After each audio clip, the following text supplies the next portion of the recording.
Hello, welcome back to another episode of Under the Radar, Over the Moon. This is our October issue, hence the pumpkins. That's all we got for Halloween. It's a small budget. Anyway, but we are drinking Magpie Malbec. We're continuing to drink Magpie Malbec, which was created to promote Magpie Murders by Anthony Horowitz, #1 lead read for the month of June. Fabulous, fabulous mystery. Anyway, so we're here to drink some wine and talk to you about books for October. So, Amanda, I think, is going to go first. Amanda? Segue into The Wild Inside by Jamey Bradbury. This is a debut novel set in the Alaskan wilderness, and the main family is actually a family of dog sled racers. So, howling. Anyway, other than that, back to a part thriller, part coming of age book. That it's about a young girl who really is sort of more at home roaming the woods around her family's cabin than she is at school or anything that, doing chores, whatnot. She is very much wild in like the primitive sense of the word. She can hunt, she can trap, she can survive anywhere she needs to, and that is where she is most happy. She has this incredible pull, like sort of a compulsion to be out in the woods in nature. One day while she's out there, though, she is attacked by this stranger, and she's knocked unconscious and has no real recollection of what happened that day. But a couple of days later, the same stranger walks out of the woods with a knife wound in his stomach, similar to what she may have made with her own knife, but she doesn't know. She doesn't remember anything that happened. And so she tries to kind of forget about this whole episode, but there are so many mounting puzzles that are coming around that started with this episode. There's this new teenage boy who shows up asking for a job. She finds footprints in the snow at the edge of the woods, and so she becomes convinced that her family is in danger and that she needs to do something about it. So it has that great sort of thriller angle with a bit of a supernatural bent to it. Great for fans of like wintry, isolated thrillers, but it also has that great coming of age angle about this young girl trying to figure out who she wants to be after her mother's death. I think this will be great for fans of The Lost Girls by Heather Young or Help for the Haunted by John Searles. Again, that's The Wild Inside by Jamey Bradbury. Chris, you want to end us out with one last howl? Ow, ow, ow! That's one more howl. There you go. If that doesn't convince you to read this book, I honestly don't know what will. Check All it out. I have to give. But you give so well. Thank you. Okay.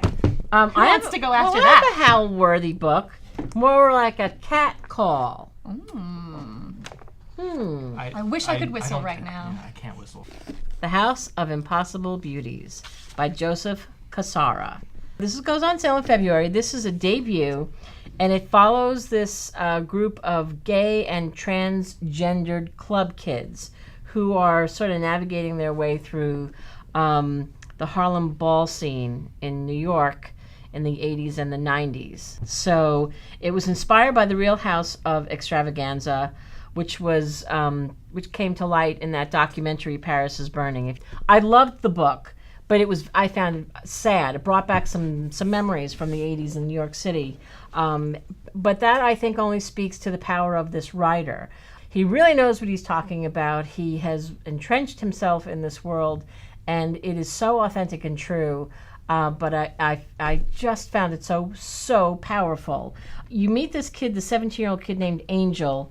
She is new to the drag world and new to the ball culture, and she falls in love with this guy, Hector, who's this beautiful young man who dreams of being a professional dancer.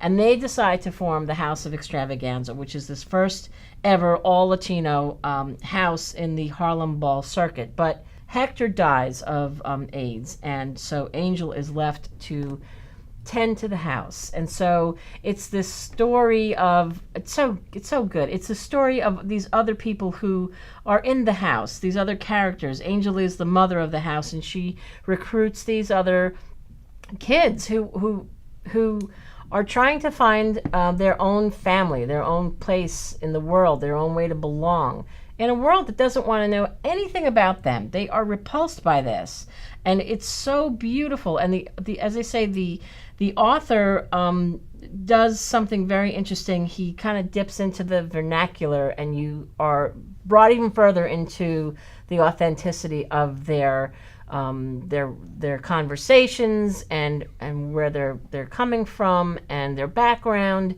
and I just loved it. It's really, really beautiful. They're unforgettable characters. You cheer for them, you cry for them, but you will never forget them. It's just that good. It's so powerful. I can't recommend it enough. It's a love story. It's a story of family, finding your family and belonging, and in this time and place that is gone now. So I think if you want to go back and learn what that was like, and meet characters who you'll never forget, pick up a copy of this book, The House of Impossible Beauties. It's gorgeous. I will be talking about a librarian favorite, Willy Vlautin, and his latest is Don't Skip Out on Me, coming in February. I know, Virginia, you're a huge fan of Willy's. Thump, thump, thump. He's super cool. He's in a band, he's an amazing writer, and he has tons and tons of heart. This is very much in the vein of his previous novels, with the free, lean on Pete. And in his latest work, Willy always focuses kind of on the downtrodden, the forgotten populations in kind of middle America, rural America. And in this case, he's following Mr. Horace Hopper. He's half Paiute, half Irish. He's a young man who's a ranch hand on this farm in Nevada. He works for Mr. and Mrs. Reese. And Horace has somewhat of an identity crisis. He wants to be a championship boxer. A champion boxer, excuse me. That's all he wants. But he's conflicted because he doesn't feel there are any good Paiute boxers. So he is set to leave the ranch, go down to Tucson, and pose as a Mexican boxer, because all the great boxers are Mexican, and finally fulfill his dream of being a champion. He's constantly echoes that. He wants to be a champion. And he's just, you feel for him. He just has no sense of self-worth when parted from his boxing identity and his kind of faux Mexican identity. But Mr. and Mrs. Reese are there for them. They're aging, they have this farm, and they see him as their son. And this relationship between particularly Mr. Reese and Horace, is so tender and heartfelt and softly spoken. Willy doesn't overstate anything. Every word on the page is there for a reason. Every piece of dialogue is there for a reason, and it all just hits so hard. And you follow Horace as he goes to Tucson, and then he goes to Nevada, and he's constantly chasing this dream of really being someone else. But maybe he found himself way back when he actually started on this farm through Mr. and Mrs. Reese. It's just a lovely novel. I think, again, librarians love Willy Vlautin, and this will continue that. So that's Don't Skip Out on Me. For a good comp, I would say 4th of July Creek by Smith Henderson. So yeah, please do check it out. It goes on sale in February. My next book is Tangerine by Christine Mangan. This is another debut novel set in the 1950s that we are all very excited about. It follows two best friends who met in college but sort of parted ways after this terrible accident that happened. And fast forward a year, one of them has moved to Tangier with her husband, and she's just beautiful but very quiet and sort of anxious and timid. And then one day, her friend shows up out of nowhere, and she's sort of the bold one. She's adventurous, outgoing, but sort of crosses the line slightly into maybe domineering. And whatever has happened to them in the past still casts a shadow on their relationship today, and their former relationship kind of comes back to haunt them as they reconnect in Tangier, and everything just kind of starts to spiral out of control. The author has a PhD in Gothic literature, and it really, really shows here. It's very sophisticated and precise and full of really authentic heartache, and the Tangier that she describes is absolutely sultry and enchanting. This is really like Patricia Highsmith for the 21st century. I think it'll be also great for fans of A Gentleman in Moscow, Megan Abbott's You Will Know Me, or that novel Lilac Girls. Movie rights have also been snapped up, so there's a lot to look forward to about this novel. I definitely urge you to dip in. It's Tangerine by Christine Mangan. So the book I'm going to talk about now is Promise by Minrose Gwin. Minrose Gwin is the author of the critically acclaimed book, The Queen of Palmyra, which author Lee Smith called, quote, the most powerful and also the most lyrical novel about race, racism, and denial in the American South since To Kill a Mockingbird. Them's fighting words. So now she returns with a novel of historical accuracy and a raw emotional punch that will stay with you long after you've turned the last page. This is historical fiction. This is based on something I knew nothing about. So this takes place in Tupelo, Mississippi in 1936. It's 9 o'clock at night. It's Palm Sunday. And this tornado comes out of nowhere and changes the face of this town. The official death toll of this Tupelo tornado was 233, and between 700 and 1,000 people were injured. A lot of them lost their limbs. But here's the thing. The casualty record for this tornado is incomplete and inaccurate because members of the African American community, which was 1/3 of the population of Tupelo, were not included in the official casualty figures. So they're never going to know how many people actually died during this horrific thing. So the real story here is the deep devastation of racial injustice. So what has this author done? She's taken this story, which she knows of well because her grandparents would talk about this all the time. They were there. And if you go to Edelweiss, there's a wonderful behind the piece book about why she wrote this book to begin with and why she feels it's so important to finish this story, as it were. I'm just going to read this line to you from the editor of this book, which is in the galley of this book. And it pretty much says exactly what this book is. In Promise, Minrose has excavated this untold story of the uncounted by focusing on 2 missing babies, one named Promise, in accounts related from the perspectives of an African-American great-grandmother and a white teenager whose families are irrevocably bound together. So that's what this book is about. Obviously, fans of historical fiction, Paulette Giles, Christina Baker Klein. It's that kind of, territory, Jessamine Ward. It's really powerful. Huge in-house praise for this book. I highly recommend this book. Last book that I'll be talking about is Only Killers and Thieves by Paul Howarth.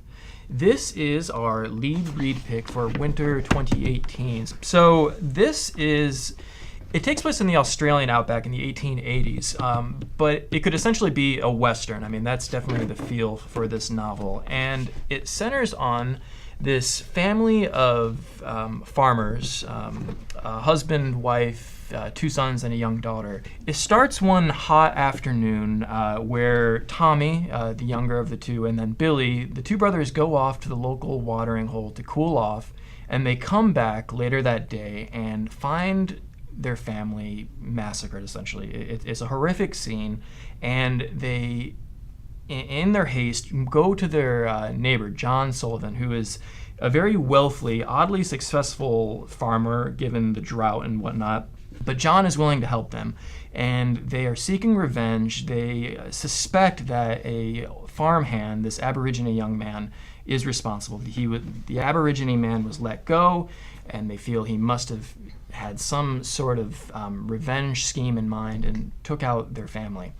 So John Sullivan connects these 2 brothers with the Queensland Native Police, which were this government arm basically in charge of decimating the Aborigine population. But they have to have reasoning behind it, and they feel that this crime is what will allow them to really make their final push towards this ultimate devastation.